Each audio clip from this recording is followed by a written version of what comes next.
Atlantis is a mighty civilization with technology beyond comprehension. But this dedication to technology and mysticism has angered the gods, and they are sinking the island into the ocean. Can you lead your faithful followers to safety by using mystic powers and by opening a cosmic gate before the island sinks down into the ocean to be forgotten for the rest of time? This is Atlantis Rising 2nd Edition, which was designed by Galen Cizell and Brent Dickman and published by Elf Creek Games, who helped sponsor this video. Hi everybody, my name is Nick Murphy of the Brothers Murph, and we are here with BoardGameGeek.com.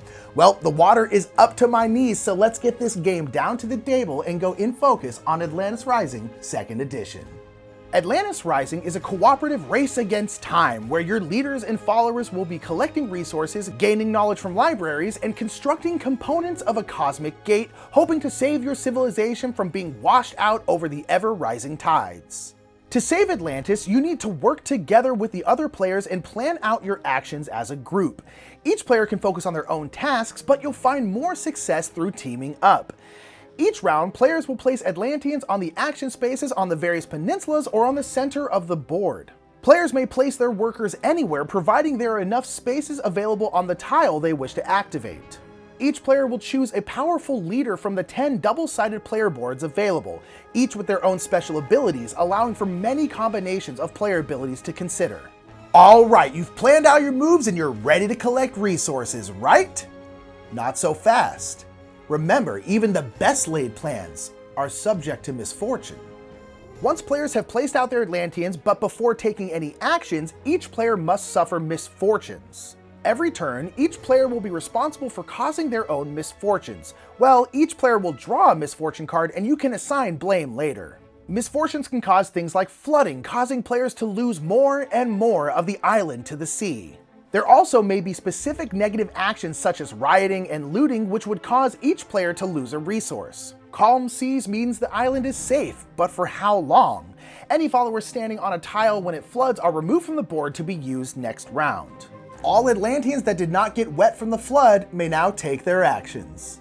There are 6 different peninsulas. 3 are considered wild and 3 are civilized. The wild peninsulas allow players to gain the resources ore, gold, and crystal. Depending on the tile and resource, players will roll dice for each of their Atlanteans there and will need to hit a threshold to succeed in gaining that resource. If a player doesn't roll high enough, they can use mystic energy to increase the dice value, and some Atlantean leaders have abilities that can also help mitigate the luck of the roll. Going to cities requires 2 Atlanteans to be placed in one space and can allow you to gain more followers for future rounds, at times working together with a teammate to roll high enough to succeed.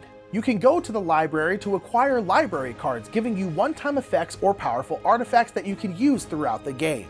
In the forges, you can transmute ore into Atlantium, the most powerful resource of all. You will need this to build the components for the cosmic gate. Speaking of components, there are 20 in the game, but only 9 are used in each game. Once built, these provide powerful one-time abilities or additional action spaces to be taken advantage of, and they are also your path to victory in the game. In order to win, all 9 components must be built before constructing the power core. In order to build the power core, each player must place their leader on the same build spot and contribute at least 1 resource to its building cost. If this is done successfully, the players have won the game. If not, you must endure the wrath of the gods, causing further flooding, and you'll have to try again next round to complete the cosmic gate before you are lost to the sea. Atlantis Rising is a tense co-op experience where you are racing against time in a quickly sinking island. And the further out on each peninsula that you place your Atlanteans, the better, because the rewards are better. But those are the first things to sink into the ocean, making your task more difficult as you go along. And if Atlantis Rising seems like a game that you'd risk the wrath of the gods by saying you'd enjoy, make sure to check out its page on BoardGameGeek.com and check out the discussion. And Atlantis Rising is now available at your local retailers and at elfcreekgames.com. Well, until next time, I've been Nick Murphy. We are here with Board Game Geek, and we've been going in focus on Atlantis Rising. Have a great day.